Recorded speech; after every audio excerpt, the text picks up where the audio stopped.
भगवते वासुदेवाय। ओम नमो भगवते वासुदेवाय। ओम नमो भगवते वासुदेवाय। नारायणं नमस्कृत्यं नरं चैव नरोत्तमं देवीं सरस्वतीं व्यासं ततो जयमुदीरये। नष्टप्रायेषु अभद्रेषु नित्यं भागवत सेवया भगवतीरुत्तमश्लोके भक्तिर्भवति नैष्टिकी।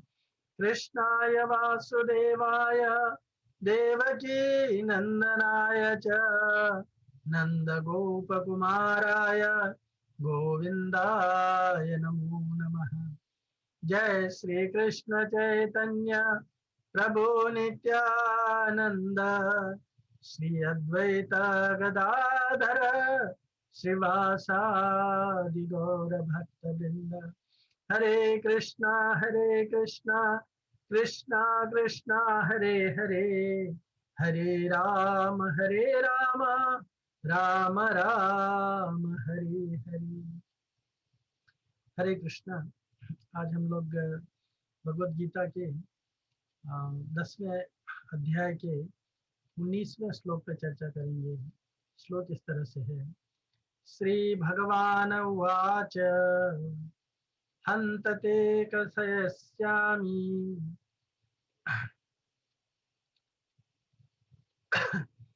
हन्त ते कथयस्यामि दिव्या ह्यात्मविभूतयः प्रधान्यतः कुरु श्रेष्ठ नास्यन्तो विस्तरस्य मे। श्री भगवान उवाच हन्त ते कथयस्यामि दिव्या ह्यात्मविभूतयः प्रधान्यतः कुरु श्रेष्ठ नास्यत्यन्तो विस्तरस्य मे। अनुवाद और तात्पर्य श्रील प्रभुपाद जी के द्वारा। श्रील प्रभुपाद की जय। अनुवाद इस तरह से है। श्री भगवान ने कहा, अब मैं तुमसे अपने मुख्य वैभव युक्त रूपों का वर्णन करूंगा, क्योंकि हे अर्जुन मेरा ऐश्वर्य असीम है। तात्पर्य, कृष्ण की महानता तथा ऐश्वर्य को समझ पाना संभव नहीं है। जीव की इंद्रियां सीमित हैं, अतः उनसे कृष्ण का कार्य कलापों की समग्रता को समझ पाना संभव नहीं है। तो भी भक्तजन कृष्ण को जानने का प्रयास करते हैं, किंतु यह मानकर नहीं कि वे किसी विशेष समय में या जीवन अवस्था में उन्हें पूरी तरह समझ सकेंगे, बल्कि कृष्ण के वृत्तांत इतने आस्वाद्य हैं कि भक्तों को अमृत तुल्य प्रतीत होते हैं। इस प्रकार भक्तगण उनका आनंद उठाते हैं। भगवान के ऐश्वर्यों तथा उनकी विविध शक्तियों की चर्चा चलाने में शुद्ध भक्तों को दिव्य आनंद मिलता है, अतः वे उनको सुनते रहना और उनकी चर्चा चलाते रहना चाहते हैं। कृष्ण जानते हैं कि जीव उनके ऐश्वर्य के विस्तार को नहीं समझ सकते, फलतः वे अपनी विभिन्न शक्तियों के प्रमुख स्वरूपों का ही वर्णन करने के लिए राजी होते हैं। प्राधान्यतः शब्द अत्यंत महत्वपूर्ण है, क्योंकि हम भगवान के प्रमुख विस्तारों को ही समझ पाते हैं, जबकि उनके स्वरूप अनंत हैं। इन सबको समझ पाना संभव नहीं है। इस श्लोक में प्रयुक्त विभूति शब्द उन ऐश्वर्यों का सूचक है जिनके द्वारा भगवान सारे विश्व का नियंत्रण करते हैं। अमरकोश में विभूति का अर्थ विलक्षण ऐश्वर्य है। निर्विशेषवादी या सर्वेश्वरवादी न तो भगवान के विलक्षण ऐश्वर्यों को समझ पाता है, न उनकी दैवी शक्तियों के स्वरूप को। भौतिक जगत में तथा वैकुंठ लोक में इनकी शक्तियां अनेक रूपों में फैली हुई हैं। जब कृष्ण उन रूपों को बताने अब कृष्ण उन रूपों को बताने जा रहे हैं जो सामान्यतः व्यक्ति प्रत्यक्ष रूप में देख सकता है। इस प्रकार उनकी रंग बिरंगी शक्तियों का आंशिक वर्णन किया गया है। यहाँ तक श्रील प्रभुपाद जी का तात्पर्य है। इसके आगे हम लोग थोड़ी अब चर्चा करेंगे। ओम अज्ञानतिमिरन्धस्य ज्ञानाञ्जनशलाकया चक्षुरुन्मीलितं येन तस्मै श्रीगुरवे नमः। श्रीचैतन्यमनोभीष्टं स्थापितं येन भूतले स्वयं रूपः कदा मह्यं ददाति स्वपदान्तिकं। वन्देऽहं श्रीयुतापदकमलं श्रीगुरून् वैष्णवांश्च। श्रीरूपं साग्रजातं सहगण रघुनाथान्वितं तं सजीवं साद्वैतं सावधूतं परिजनसहितं कृष्ण चैतन्य देवं श्रीराधा कृष्ण पादान् सहगण ललिता श्री विशाखान्वितांश्च। हे कृष्ण करुणा सिंधु दीनबंधु जगत्पते गोपेश गोपिका कांत श्री राधा कांत नमोस्तुते। तप्त कांचन गौरांगी श्री राधे वृंदावनेश्वरी वृषभानुसुते देवी प्रणमामि हरिप्रिये। वाञ्छाकल्पतरुभ्यश्च कृपा सिन्धुभ्य एव च पतितानां पावनेभ्यो वैष्णवेभ्यो नमो नमः। जय श्री कृष्ण चैतन्य प्रभु नित्यानंद श्री अद्वैत गदाधर शिवासादि गौर भक्त वृंद। हरे कृष्णा कृष्णा कृष्णा हरे हरे, हरे राम राम राम हरे हरे। हरे कृष्ण। अर्जुन ने इसके पहले 16, 17 और 18 इन 3 श्लोकों में भगवान से निवेदन किया था। कहा था भगवान को पहले ग्लोरीफाई करते हुए कि वक्तुरहम अशेषेण दिव्यायात्म विभूतयः याभिर्विभूतिभिर्लोकान् इमास्त्वाम व्याप्य तिष्ठति। तो अर्जुन ने कहा था कि जिन विभूतियों से आप इन संपूर्ण लोकों को व्याप्त करके स्थित हैं, उन सभी अपनी दिव्य विभूतियों को संपूर्णता से वर्णन करने में आप समर्थ हैं। इस तरह से भगवान को ग्लोरीफाई किया था। और फिर कहा था कि कथम विद्यामहम योगी स्वाम सदा परिचिन्तयन् केषु केषु च भावेषु चिन्तयोसि भगवन्मया। हाँ, तो कहा था कि हे योगिन, निरंतर सांगोपांग चिंतन करता हुआ मैं आपको कैसे जानूं, और हे भगवान, किन किन भाव में आप मेरे द्वारा चिंतन किए जा सकते हैं, यानी कि किन किन भाव में मैं आपका चिंतन करूं, ये प्रश्न किया था। और फिर भगवान से निवेदन किया था कि विस्तरेण आत्मनो योगम विभूतिम च जनार्दन भूयः कथय तृप्तिर्हि शृण्वतो नास्ति मे अमृतम।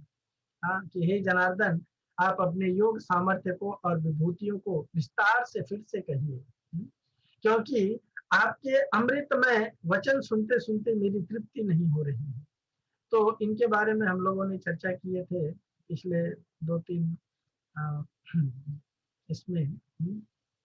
तो भगवान जो है अब अर्जुन की प्रार्थना को स्वीकार करके, भगवान अब आगे के इन श्लोकों में आगे से मतलब यहाँ से लेकर के 84 भगवान जो है इसमें 41 श्लोकों में अपनी विभूतियों को बताने की चर्चा कर बताते हैं। और उन विभूतियों को हम लोग धीरे धीरे समझने का प्रयत्न करेंगे कि भगवान वास्तव में क्या बताते हैं, है ना। तो हम भगवान एक्चुअली 22 श्लोकों में या 20 श्लोकों में 82 विभूतियों की चर्चा करते हैं। तो उन विभूतियों को हम लोग समझने का प्रयत्न करेंगे कि भगवान वास्तव में क्या बताते हैं। भगवान अर्जुन से कहते हैं कि हंत ते कथयिष्यामि दिव्यायात्म विभूतय प्रधान्यतः कुरु श्रेष्ठ नास्यत्यंतो विस्तरस्य मे। कि हे कुरुश्रेष्ठ अर्जुन, मैं तुम्हें अपनी प्रधान अलौकिक विभूतियों को कहूंगा, क्योंकि मेरी विभूतियों को विस्तार का, मेरी विभूतियों के विस्तार का अंत नहीं है। हाँ, नास्यंतो। हाँ, ना अंतो, अंतो नहीं है, है ना, नास्यंतो, यानी कि मेरी इन ना अंत ना अस्ति, है ना, अंत नहीं है ना। मैं अपनी विभूतियों को जो बताने जा रहा हूँ उसका कोई अंत नहीं है। इसलिए हे कुरुश्रेष्ठ, हम तते कथयिष्यामि। हे कुरुश्रेष्ठ, आपसे मैं अपनी प्रधान प्रधान विभूतियों को, ऐसे मेरी अनंत विभूतियां हैं, जैसे भगवान 40वें और 41वें श्लोक में इसी चैप्टर के अंत में बताते हैं। हाँ, नान्तो अस्ति मम दिव्यानां विभूतीनां परान्तप, परन्तप एष तुद्देशतः प्रोक्तः विभूतिर् विस्तरो मया, कि हे परंतप अर्जुन, मेरी दिव्य विभूतियों का अंत नहीं है। हाँ, मैंने तुम्हारे सामने अपनी विभूतियों को जो विस्तार से कहा है, यह तो केवल संक्षेप में नाम मात्र कहा है ना। और नाम मात्र संक्षेप में क्यों होती है ये विभूतियां? क्योंकि भगवान इसको अगले श्लोक में बताते हैं कि यद्यद् विभूति मत्सत्वम श्रीमद उर्जित एव वा तत्तद एवागच्छत्वम मम तेज अंश संभव। जो ऐश्वर्य युक्त, शोभा युक्त और बल युक्त पहाड़ी तथा पदार्थ हैं, उस उसको तुम मेरे ही तेज या योग अर्थात सामर्थ्य के अंश से उत्पन्न समझो। यानी भगवान के तेज के एक अंश मात्र से ये संपूर्ण विभूतियां प्रकाशित हैं, जो भगवान यहाँ पे वर्णन कर रहे हैं। पूरे भगवत गीता में भगवान ने 194 विभूतियों की चर्चा किया हुआ है। ये 10वें अध्याय में भगवान ने 82 विभूतियों की चर्चा किया हुआ है, इसीलिए इसका नाम भी विभूति योग रखा गया है। तो भगवान की विभूतियां अनंत हैं, है ना। और अनंत होने के कारण, चूंकि भगवान ने इसको अपने एक तेज के अंश से संभव किया हुआ है, प्रकट किया हुआ है, तो भगवान का जो एक अंश से इतना कुछ संभव है, तो भगवान के टोटलिटी से क्या संभव हो सकता है, इसकी हम कल्पना भी नहीं कर सकते हैं, है ना। इसकी हम कल्पना भी नहीं कर सकते। तो यहाँ पे भगवान वही कह रहे हैं अर्जुन से कि ठीक है अर्जुन, हाँ, तुम्हारी इच्छा है, हाँ, तो मैं अपनी दिव्य विभूतियों को आपके लिए प्रधानता से संक्षेप में कहूंगा, क्योंकि मेरी विभूतियों के विस्तार का अंत नहीं। तो भगवान की विभूतियां क्या है, इसको कैसे हम समझ सकते हैं, इसको जानने का थोड़ा प्रयत्न करते हैं, है ना। यहाँ पे भगवान जो है अपनी विभूतियों का वर्णन करते हुए कहते हैं, है ना, वर्णन करते हुए कहते हैं कि विभूति योग का वर्णन करने की अर्जुन की प्रार्थना को भगवान जब सुन लेते हैं, हाँ, तो सर्वप्रथम हंत शब्द से उसको संबोधित करते हैं। हाँ, तो हंत पद के द्वारा भगवान अर्जुन के प्रति महान अनुकंपा का प्रदर्शन कर रहे हैं या प्रकाश कर रहे हैं, या महान अनुकंपा के द्वारा ये सूचित कर रहे हैं कि मेरी अनंत विभूतियों का वर्णन करना असंभव है। हाँ, तुम मेरी विभूतियों को जानना चाहते हो समग्र रूप में, हाँ, लेकिन मेरी अनंत विभूतियों का वर्णन करना संभव नहीं है। जैसे अर्जुन ने यहाँ पे पूछा था भगवान से, हाँ, कि विस्तरेण आत्मनो योगम, विस्तार से बताइए मुझे, योगम विभूति च जनार्दन। हे जनार्दन, आप अपने ऐश्वर्य और विभूतियों को पुनः विस्तार से कहिए, है ना। तो भगवान उनको विस्तार से कैसे कह सकते हैं? यद्यपि भगवान अपनी विभूतियों को विस्तार में कहने के लिए समर्थ है ना, लेकिन भगवान की विभूतियां अनंत हैं। तो उन अनंत विभूतियों को भगवान अगर विस्तार से कहना भी चाहेंगे तो अर्जुन कितनी चीजों को समझ सकता है। तो इसीलिए अर्जुन के कंडीशन को देखते हुए भगवान कहते हैं कि मैं तुम्हें मेरी विभूतियों की संक्षेप में चर्चा करूंगा, संक्षेप में चर्चा करूंगा, यानी जो मेरी प्रधान प्रधान विभूतियां हैं उनका ही वर्णन करूंगा। हाँ, तुम्हारे लिए सभी विभूतियों का वर्णन कर पाना और तुम्हारे लिए इन सबको समझ पाना इतना संभव नहीं है। हाँ, इसलिए मैं तुम्हारे लिए प्रधान प्रधान विभूतियों का ही वर्णन करूंगा। सो विभूतियां साक्षात भगवान की शक्ति से उद्भूत होने के कारण, हाँ, भगवत रूप में ही समझी जानी चाहिए। क्यों? क्योंकि भगवान और भगवान से भगवान की जो चीजें हैं वो अभिन्न है। हाँ, नाम नाम अकारी बहुधा निज सर्वशक्ति। भगवान की सारी शक्तियां जो है भगवान की विभूतियों में वर्णित है। हाँ, अभिनत्वात नाम नामिनो, जिनका नाम है, जिनका काम है, हाँ, जिनका स्वरूप है, जिनका जो कुछ भी है वो भगवान से पूरी तरह से अभिन्न है ना। अभिन्न है मतलब भगवान से अलग नहीं है, वो साक्षात भगवान के जैसे ही है। तो विभूतियां साक्षात भगवान की शक्ति से उद्भूत होने के कारण भगवत स्वरूप में ही समझी जानी चाहिए। तथापि भगवान उन विभूतियों में से पृथक उनके आधार स्वरूप द्विभुज श्याम सुंदर रूप में सदा अवस्थित रहते हैं। हाँ, उन विभूतियों से पृथक अलग रहते हैं भगवान, और भगवान अपना एक इंडिविजुअल स्वरूप में अवस्थित रहते हैं। राइट। सो विभूतियों का वर्णन कर उपसंहार करते हुए कृष्ण स्वयं भी ये कहते हैं कि जो मैंने अभी बताया आपको 40 और 41वां श्लोक में, केवल एक अंश के द्वारा ही मैं समस्त चराचर जगत में व्याप्त हूँ। हाँ, पूर्ण रूप से नहीं, पूरी तरह से मैं इस जगत में व्याप्त नहीं हूँ। इस जगत में जो कुछ भी विभूतियां या कुछ जो कुछ गुण दिखाई देते हैं वे सभी भगवान के तेज से उद्भूत हुए हैं, ऐसा हमको जानना चाहिए। तो भगवान की इन विभूतियों को समझ, भगवान के जो अर्जुन जो ये विभूति योग का सुनना चाहता है, हाँ, तो भगवान की विभूतियों को सुनने का मतलब ये है कि अर्जुन जो है भगवान से ये बताना चाहता है कि हे प्रभु, मैं आपकी विभूतियों को जानना चाहता हूँ। यानी भगवान आप इस जगत को किस रूप में व्याप्त करके अवस्थित हो, मैं उसे समझना चाहता हूँ, है ना। तो यहाँ पे भगवान जो है उनको ये जो बता रहे हैं उससे ये समझना चाहिए कि चूंकि समस्त विभूतियां संसार में भगवान से ही उद्भूत है, इसलिए भगवान से अभिन्न है। अतः कृष्ण की युक्तियों से यह स्पष्ट रूप से दिखाई देता है कि भगवान का स्वरूप इन विभूतियों के अतिरिक्त स्वतंत्र रूप में भी विद्यमान है या विराजमान है, और यह स्वरूप ब्रजेंद्र नंदन श्री कृष्ण के रूप में विराजमान है। इनके बारे में हम थोड़ा सा और जानने का कोशिश करते हैं कि भगवान जो है ये कहते हैं हंत ते कथयिष्यामि दिव्या है आत्म, दिव्य कहा है अपने आत्म विभूतियों को, अपने विभूतियों को भगवान ने दिव्य कहा है। तो दिव्य कहने का मतलब क्या है? योग और विभूति कहने के लिए अर्जुन की जो प्रार्थना है, उसको भगवान जो है हंत अव्यय स्वीकार करते हुए भगवान कहते हैं कि मैं अपनी दिव्य अलौकिक विलक्षण विभूतियों को तुम्हारे लिए कहूंगा। हाँ, योग की बात भगवान ने आगे भी बताई है। हाँ, 41वें श्लोक में बताई है कि किस तरह से मेरे एक अंश मात्र से ये सब चीजें प्रकट हैं। तो भगवान अपनी विभूतियों को दिव्य कहने का तात्पर्य क्या है? भगवान का तात्पर्य है कि जिस किसी वस्तु, व्यक्ति, घटना आदि में जो कुछ विशेषता दिखाई देती है, हाँ, वह वस्तु भगवान की ही है ना। इसलिए उसको भगवान की ही देखना दिव्यता है। जहां कहीं भी जो कुछ भी देखिए उसमें हर जगह भगवान के स्वरूप को देखना चाहिए, हर वस्तु में भगवान के स्वरूप को देखना चाहिए, हर व्यक्ति में भगवान के स्वरूप को देखना चाहिए।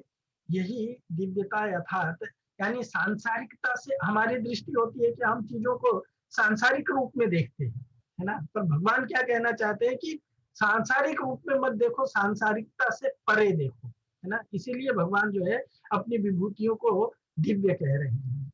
और प्राधान्यता कुरुश्रेष्ठ, भगवान कहते हैं अर्जुन से कि जब अर्जुन ने भगवान से कहा कि आप अपनी विभूतियों का विस्तार से पूरी तरह पूरी कह दें, हाँ, तब भगवान कहते हैं कि मैं अपनी विभूतियों को संक्षेप से कहूंगा।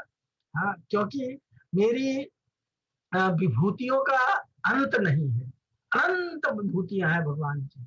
जैसे कि हम इसी चैप्टर में पढ़ेंगे, हम इस संसार में जितना कुछ भी देखते हैं, जो कुछ भी अनुभव में लेते हैं, वो सारा हमारा अनुभव की चीज, हमारे देखने की चीज, हमारे अवलोकन की चीज जो है, वो सब कुछ में भगवान अपने आप को विद्यमान करके दिखाई देते हैं। हाँ, और आगे के 11वें अध्याय में जब अर्जुन बड़े संकोच से कहते हैं कि मैं आपका विश्व रूप देखना चाहता हूँ, हाँ, तब भगवान जो है भगवान आगे जा करके कहते हैं कि देखिए ये विश्व रूप जो है वो मेरा तुम्हें देखने के लिए तुम जो चाहते हो, तो ये सबके लिए संभव नहीं है। अगर मेरे द्वारा ये विश्व रूप देखा जाना शक्य है तो आप दिखाइए। अर्जुन भगवान से पूछता है तो भगवान कहते पश्चिमे पार्थ रूपाणी, हाँ, हे पार्थ मेरे अनंत रूप को देखो, है ना। भगवान क्या कहते हैं, हाँ, अर्जुन भगवान से पूछता है कि मेरे ऊपर अनुग्रह करके आपने ये जो बताया है, दिखाया है सब। तो भगवान कहते हैं कि ठीक है, तुम अगर देखना चाहते हो तो पश्चिम में पार्थ रूपाणी शतसो अथ सहस्त्रशः। शतसो मतलब, शतसः मतलब होता है सैकड़ों, है ना, शतसः। और अथ मतलब यहाँ पे, अब देखो, सहस्त्रशः हजारों में देखो, सैकड़ों में देखो, हजारों में देखो। और किस प्रकार के, नाना विधानी दिव्यानी, नाना विधानी, नाना विधानी माने अनेक तरह के, नाना वर्ण आकृतानि च, अनेक प्रकार के आकृति में, नाना वर्ण में, नाना आकृति में।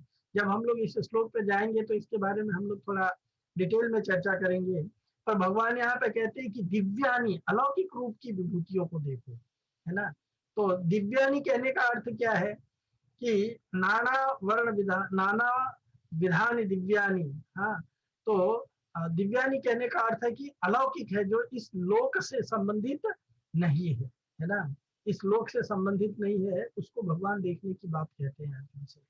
तो अर्जुन भगवान के, हाँ, उन स्वरूपों को जब भगवान देखना चाहते हैं अर्जुन से, अर्जुन देखना चाहते तो भगवान कहते हैं पश्य, देखो। हाँ, यानी यदि तुम मेरे रूप को देख सकते हो तो देख लो। तो अर्जुन जो है भगवान के रूप को, भगवान बोलते हैं देख लो। तो देख लो कहने के बाद में अर्जुन भगवान के रूप को देखने के लिए इधर उधर देखता है, पर उसे कुछ दिखाई नहीं देता है। क्यों नहीं दिखाई देता है? क्योंकि भगवान की वो जो स्वरूप है, जो विभूतियां हैं, वो सब दिव्य है। और दिव्य विभूतियां जो है भौतिक स्तर पर हम नहीं देख सकते। तो भगवान कहते हैं कि ठीक है, तुम नहीं देख पा रहे हो तो लो, मैं तुम्हें दिखाने के लिए, हाँ, क्या करता हूँ। हाँ, भगवान एक ही कहते हैं कि इसी जगह पे पश्य आदित्यान वसुन रुद्रान अश्विनो मरुतोस तथा, हाँ, इन सब चीजों को देखिए एक ही जगह पे। हाँ, 12 आदित्यों को, 18 वसुओं को, 11 रुद्रों को, कुमारों को, मरुदगणों को, जिनको तुमने पहले कभी नहीं देखा है, ये सब कुछ इसी जगत में विद्यमान है, फिर भी हम अभी भी नहीं देख पाते उनको। तो जब अर्जुन देखने की कोशिश करता है, हाँ, भगवान कहते हैं यह एक हस्त जगत कृष्णम पश्य में सच्चराचरम। हाँ, मम देहे गुड़ाकेश, हे गुड़ाकेश, मेरे इस देह में, हाँ, इस शरीर में एक जगह में चराचर सहित संपूर्ण जगत को अभी देख लो। हाँ, तो अर्जुन देखना तो चाहता है लेकिन देख नहीं पा रहा है। हाँ, तभी भगवान खुद कहते हैं, भगवान जान लेते कि अर्जुन यहाँ वहां आंखें घुमा रहा है पर उसको कुछ नहीं दिख रहा है, वो अचरज में है कि भगवान कहते देखो देखो देखो, पर उसको दिखता तो कुछ नहीं है। तब भगवान कहते हैं न तो माम शक्य से द्रष्टुम, हाँ, अनेनैव स्वचक्षुषा दिव्यम ददामि ते चक्षुः पश्य मे योगम ऐश्वर्यम।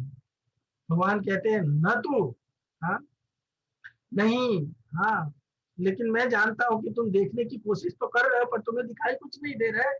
क्यों? क्योंकि ये स्वचक्षुषा, इन चर्म चक्षुओं से तुम मेरे इस दिव्य स्वरूपों को नहीं देख सकते। तो दिव्य स्वरूप जो है वो अलौकिकता से परे होता है, जो भी दिव्य होता है वो अलौकिकता से परे होता है। तो दिव्य को देखने के लिए दिव्य चक्षु चाहिए। तो भगवान कहते हैं लो, मैं तुम्हें ददामि दिव्य चक्षु, तुम्हें दिव्य चक्षु दे रहा हूँ, पश्य में योगम ऐश्वर्य। हाँ, मेरे इस योग ऐश्वर्य को तुम देखो, राइट। और फिर भगवान उनको दिव्य चक्षु देते हैं, राइट। तो भगवान उनको भी दिव्य चक्षु दिए हुए हैं, अर्जुन को भी, और भगवान संजय को भी दिव्य दिव्य चक्षु दिए हुए हैं। तो संजय भी देखते हैं, और जो संजय देखते हैं वही चीज जो है अर्जुन देखते हैं। तो जब दिव्य चक्षु जिस व्यक्ति को प्राप्त हो जाएगा तो वो सर्वत्र सब जो चीजें हैं, एक जगह पर स्थित संपूर्ण ब्रह्मांड को देख सकता है। एक जगह पर स्थित संपूर्ण ब्रह्मांड को देख सकता है। हाँ, जैसे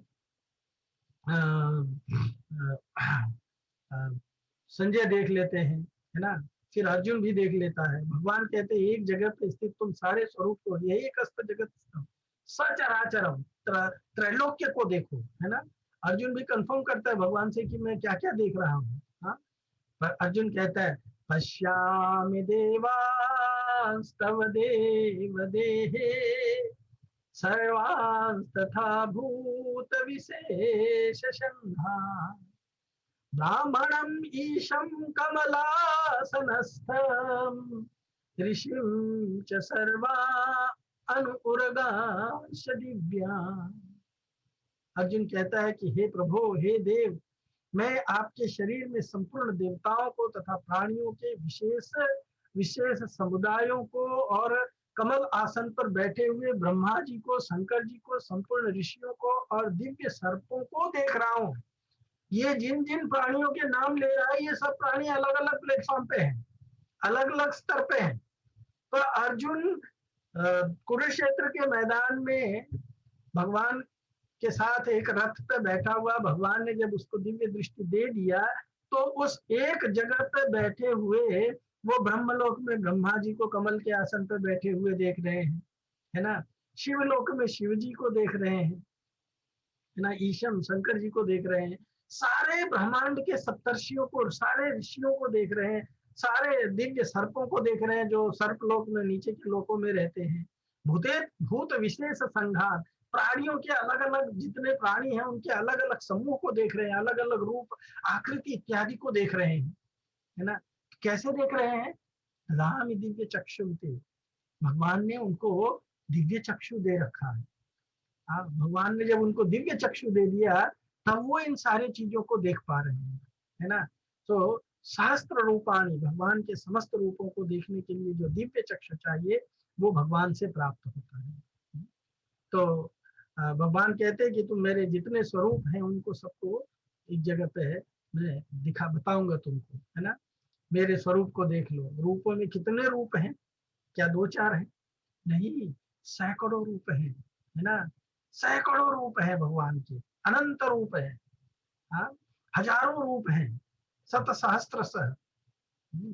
इस प्रकार यहाँ अर्जुन की विस्तार से विभूतियों को कहने की प्रार्थना सुनकर के भगवान संक्षेप से विभूतियों विभूतियां सुनाने के लिए कहते हैं और अर्जुन से कहते हैं कि देखो।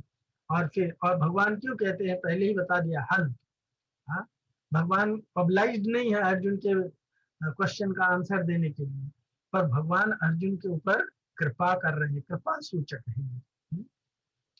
भगवान ने 11वें अध्याय में भी ये चीज बताई है अर्जुन को, है ना, कि अर्जुन तुम जो मुझे देखना चाहते हो, हाँ तो मैं तुम्हें ये सब चीजें इसलिए दिखा रहा हूँ क्योंकि तुम मुझे बहुत प्रिय हो। मया प्रसन्नेन तवार्जुनेन इदं रूपं परं दर्शित आत्मयोगा तेजोमयं विश्वमनन्तमाद्यं यन्मे त्वयन्येन दृष्टपूर्वम्। भगवान कहते हैं कि हे अर्जुन, मैंने प्रसन्न होकर के अपनी सामर्थ्य से मेरा यह अत्यंत श्रेष्ठ तेज स्वरूप, हाँ, आद्यम जो सबका आदि और अंतम अनंत है, अंत है, हाँ, अनंतम विश्व रूपम, ये विश्व रूप तुम्हें दिखाया है। ये तुम्हारा कोई क्वालिफिकेशन नहीं है कि मैंने तुम्हें ये दिखा दिया है या तुम देख लिए हो। मया प्रसन्नेन, मैं प्रसन्न होकर के, मैं प्रसन्न, मैं तुम पे खुश हूँ। हाँ, तुम मेरे भक्तों सी में सखा चेती रहस्यम हे इदत उत्तमम, ये उत्तम रहस्य तुम्हें मैं इसलिए बता रहा हूँ कि तुम मेरे भक्त हो और मेरे सखा हो। दर्शितम, दिखाया है ना। तो ये ऐसा नहीं है कि अर्जुन के सामर्थ्य से भगवान ने ये दिखाया है, अर्जुन के सामर्थ्य से नहीं, बल्कि भगवान जो है उनको विभूतियों को जो अर्जुन को दिखा रहे हैं, हाँ, देखने के लिए कह रहे हैं या उनको बता रहे हैं, ये भगवान अर्जुन के ऊपर कृपा करके कह रहे हैं। इसलिए हंतते कथयिष्यामि, हंतते कथयिष्यामि मतलब, हाँ, कृपा करके। ये भगवान जो है, अर्जुन अर्जुन पूछता है तो भगवान जब मान लो उसके ऊपर ऐसे कहते हैं, अच्छा ठीक है तुम पूछ रहे हो, मैं बताता हूँ, यद्यपि तुम्हारी क्वालिफिकेशन नहीं है फिर भी मैं तुम्हें बताता हूँ। आत्म विभूत है, कहूंगा मैं आपसे। हाँ, तो ये भगवान की कृपा का सूचक है। हाँ, और भगवान यहाँ पे विभूतियों को सुनाने की बात कहते हैं, इतनी विभूतियां बता देते हैं कि हम भगवत गीता पढ़ करके भी उन सारी विभूतियों को ठीक से समझ नहीं पाते हैं, है ना, जब तक कि भगवान की स्वयं की कृपा ना हो। तो साक्षात भगवान अपनी विभूतियों को हमसे बताते हैं, फिर भी हम उन विभूतियों को यही देखते हैं लेकिन हम उन्हें समझ नहीं पाते। अर्जुन के ऊपर भगवान की कृपा हो गई, इसलिए अर्जुन उनको समझ पाता है ना। तो आ, ये भगवान की कृपा है। यह एक बड़े आश्चर्य की बात है कि सुनने में तो आदमी बहुत सुन सकता है ना, पर उतना नेत्र से देख नहीं सकता है, क्योंकि देखने की शक्ति कानों की अपेक्षा सीमित होती है। देखने की शक्ति जो है, आंख की जो शक्ति है, वो कान से श्रवण करने की शक्ति की अपेक्षा थोड़ी कम होती है। हाँ, तो कान जो है ना, कान का विषय है शब्द। और शब्द दो तरह का होता है, एक वर्णात्मक शब्द होता है और एक होता है ध्वन्यात्मक। वर्णात्मक मतलब जिसका उसका डिजाइन जैसे रहता है, वर्ण। हाँ, और एक होता है ध्वनि, कॉन्सोनेंट एंड वॉवेल बोलते हैं ना। तो कान के द्वारा शब्दों को सुन करके हमें प्रत्यक्ष का ज्ञान होता है। हाँ, और अप्रत्यक्ष का भी ज्ञान होता है सुन करके ही। यानी जो कुछ चीजें हमारे सामने पड़ी हुई हैं, उनको अगर कोई बताए कि ये आम है, ये घड़ी है, ये बॉटल है, ये रिकॉर्डर है, ये कैमरा है, ये कंप्यूटर है, तो हम उसके बारे में उस ज्ञान को सुन लेते हैं। जैसे बचपन में लोग बच्चों को सिखाते हैं ना, बेटा ये कान है, ये नाक है, ये हाथ है, और फिर उसको पूछते हैं तुम्हारा कान कहाँ है, तो वो ऐसे दिखाता है, नाक कहाँ है तो ऐसे दिखाता है, दांत कहाँ है तो ऐसे दिखाता है ना। तो ये प्रत्यक्ष है जो हम अपने इन लौकिक चक्षुओं से देख सकते हैं, लौकिक इंद्रियों से समझ सकते हैं। पर जो अप्रत्यक्ष है, कहीं स्वर्ग है, कहीं नर्क है, कुछ लोग तो है कहते हैं ना स्वर्ग नर्क सब यही है, कहीं नहीं है। लेकिन भौगोलिक जो कॉस्मोलॉजी है, जो ब्रह्मांड की का जो सृष्टि का जो रचना है, वो हम सुनते हैं कि ये एक ब्रह्मांड जो है 14 भुवन में विभाजित है। ऊपर लोक है, नीचे लोक है, मध्य में लोक है ना। तो ऊपर के लोकों में स्वर्ग लोक इत्यादि आते हैं, स्वर्ग जन तप मत सिद्ध लोक तक या सत्य लोक तक आता है। नीचे के लोकों में तल तलातल अतल वितल सुतल और पाताल इत्यादि लोक आते हैं। बीच में मध्य लोक में, ये भूमध्य में, इसमें पृथ्वी भी आती है हमारी। तो ऐसे बहुत सारे हैं। तो इसको हम देख करके तो नहीं देख सकते, हमको यहाँ से बैठे बैठे तो न तो नर्क लोक दिखाई देता है, न स्वर्ग लोक दिखाई देता है। हाँ, पर हम शास्त्र की दृष्टि से ध्वन्यात्मक शब्द जब हम सुनते हैं और उस पर विश्वास करते हैं, तो हम उसका अप्रत्यक्ष अनुभव कर पाते हैं, तो उसका भी ज्ञान होता है कानों से ही। इसलिए वेदांत प्रक्रिया में श्रवण मनन निधि ध्यासन इत्यादि में, हाँ, श्रवण प्रथम है और श्रवण सबसे पहले आता है, क्योंकि श्रवण से ही व्यक्ति सब कुछ जानता है। ऐसे ही भक्ति के मार्ग में भी श्रवणम कीर्तनम स्मरणम पाद सेवनम इत्यादि जो बताया गया है, उसमें श्रवण पहले आता है। तो शास्त्रों में जिस परमात्मा का वर्णन किया गया है, उसका ज्ञान, परोक्ष ज्ञान, हमें कान से ही होता है। हाँ, यानी कि कानों से सुनकर ही उसके अनुसार करने, मानने और जानने से हम परमात्मा का साक्षात्कार कर सकते हैं। हाँ, शब्द में अचिंत्य शक्ति है। ये सदाचार अनुसंधानम में बताया गया है, शब्द शब्द शक्तेर्विचिन्त्यात् शब्दादेवा परोक्षधि प्रसुप्त पुरुषो यस्य यद्वक्शब्दे नैवावशुद्धते। यानी शब्द से ही पक्ष का ज्ञान, प्रत्यक्ष का ज्ञान होता है, परोक्ष का ज्ञान होता है ना। और जो व्यक्ति शब्द को सुन करके उसके ऊपर आचरण करता है, वो व्यक्ति जो है वो परोक्ष का भी ज्ञान प्राप्त कर लेता है। तो भगवान जो है ये शब्दों को माध्यम से, है ना, भगवान जो है यहाँ पे 10वें अध्याय में इन विभूतियों को शब्दों के माध्यम से बता रहे हैं। ऑफ कोर्स इनको देख करके अर्जुन आगे चल करके कंफर्म करेगा कि मुझे ये सब कुछ सही है लग रहा है, पर फिर भी अगर आप मुझे ये दिखा दें। तो हमारे आचार्यगण बताते हैं कि अर्जुन इस तरह से क्यों पूछता है, क्योंकि कुछ लोग ऐसे होंगे जो भगवान के शब्दों पर विश्वास नहीं करते होंगे, तो भगवान उसको प्रैक्टिकली भी दिखा रहे हैं। हाँ, फिर भी अर्जुन जब संपूर्ण विभूतियों को सुनने में अपनी सामर्थ्य बताई, तो भगवान ने, हाँ, संक्षेप से सुनने के लिए कहा। और जब अर्जुन ने एक रूप को देखने में नम्रता पूर्वक अपनी असमर्थता प्रकट की, हाँ, तो भगवान ने अनेक रूप देखने के लिए कहा उसको। इसका कारण है कि गीता में अर्जुन का भगवत विश्व ज्ञान जो है वो उत्तरोत्तर बढ़ता जाता है। और इस 10वें अध्याय में जब भगवान ने ये कहा कि मेरी विभूतियों का अंत नहीं है, तब अर्जुन की दृष्टि भगवान की अनंतता की तरफ चली जाती है। हाँ, अनंतता की तरफ चली जाती है। और फिर उन्होंने समझा कि भगवान के विषय में तो मैंने कुछ भी नहीं जानता। जब भगवान इतने अनंत है और मैं तो भगवान के बारे में कुछ भी नहीं जानता हूँ, क्योंकि भगवान अनंत है, असीम है, अपार है। परंतु अर्जुन ने भूल से कह दिया कि आप अपनी सब की सब विभूतियां कह दीजिए। इसलिए अर्जुन आगे चल करके सावधान हो जाते हैं और नम्रता पूर्वक एक रूप को दिखाने के लिए ही भगवान से प्रार्थना करते हैं।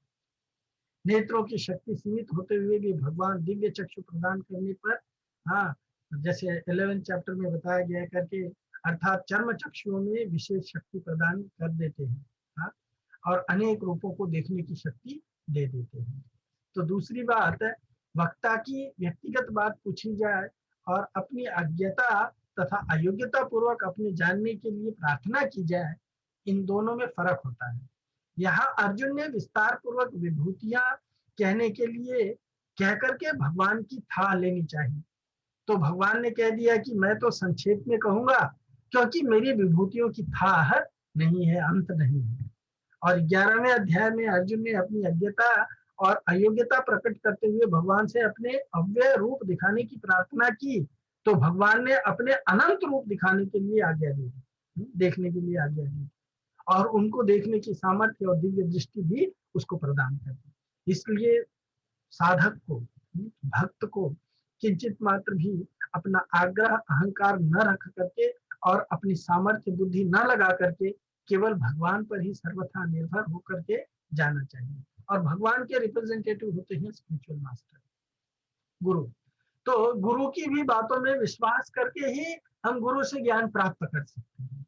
अगर हम गुरु के बातों पे या भगवान की बातों पे या शास्त्र की बातों पे या साधु की बातों पे संशय रखेंगे, तो संशय आत्मा विनश्यति, उनको कभी भी ज्ञान नहीं हो सकता है। क्योंकि भगवान की निर्भरता से ही जो चीज मिलती है वही अपार मिलती है ना। भगवान अनंत है, उनकी विभूतियां अनंत है।